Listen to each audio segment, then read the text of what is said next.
Hello everyone, I am Shivangi Patel, member of Shivi Forensics. Today we will discuss some important MCQs related to crime scene management. To begin with, we will discuss the actual meaning and concept of crime scene management. So, crime scene management is the process of protecting and properly handling a crime scene to collect evidence correctly for investigation and court use. So, we will discuss one by one questions.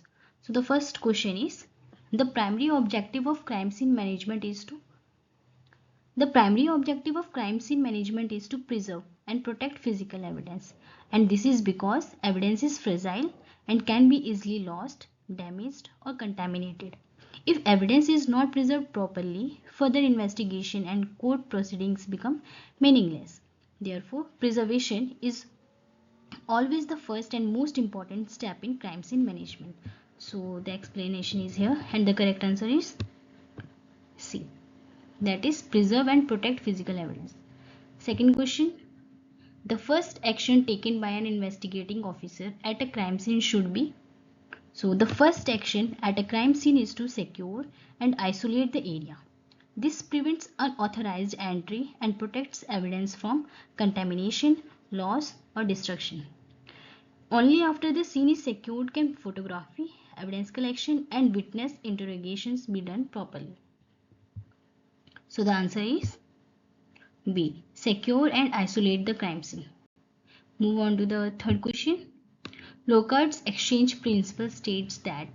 So what actually the Locard exchange principle states?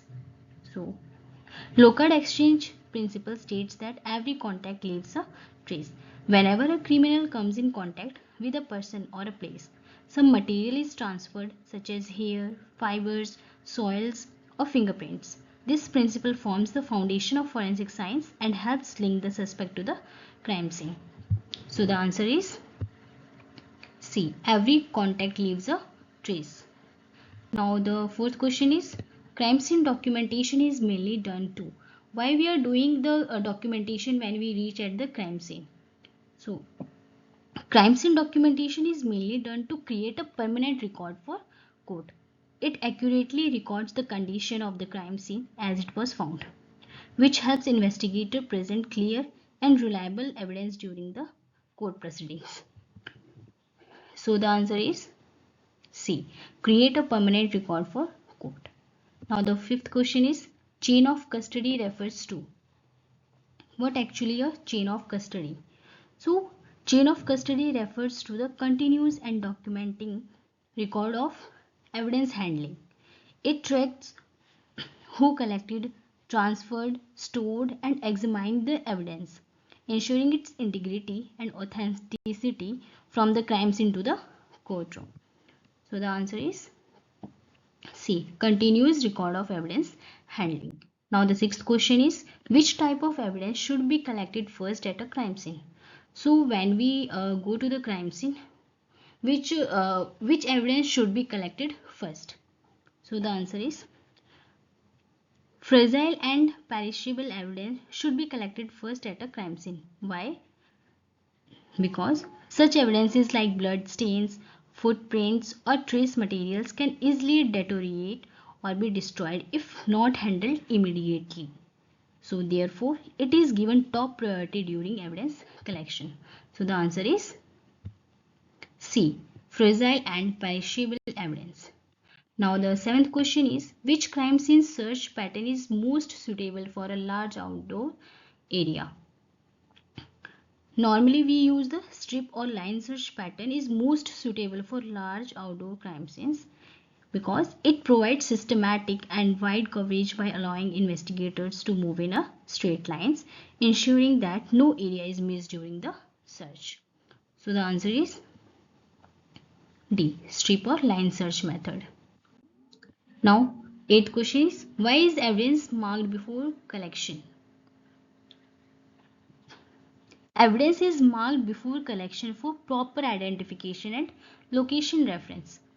And marking shows the exact position, location and relation of the evidence with other objects.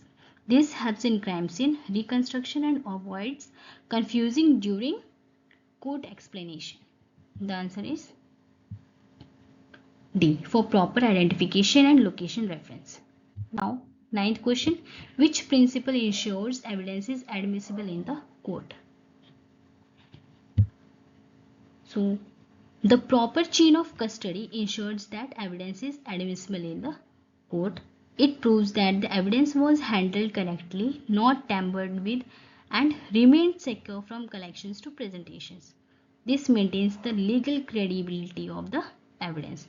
So the answer is proper chain of custody. Now the last question. Who has the ultimate authority to control a crime scene? The investigating officer has the ultimate authority to control a crime scene because the investigating officer is legally responsible for securing the scene, assigning duties, maintaining documentation, and ensuring the legal admissibility of the evidence. And all forensic experts work under the authority of the investigating officer. So the answer is investigating officer. Thank you.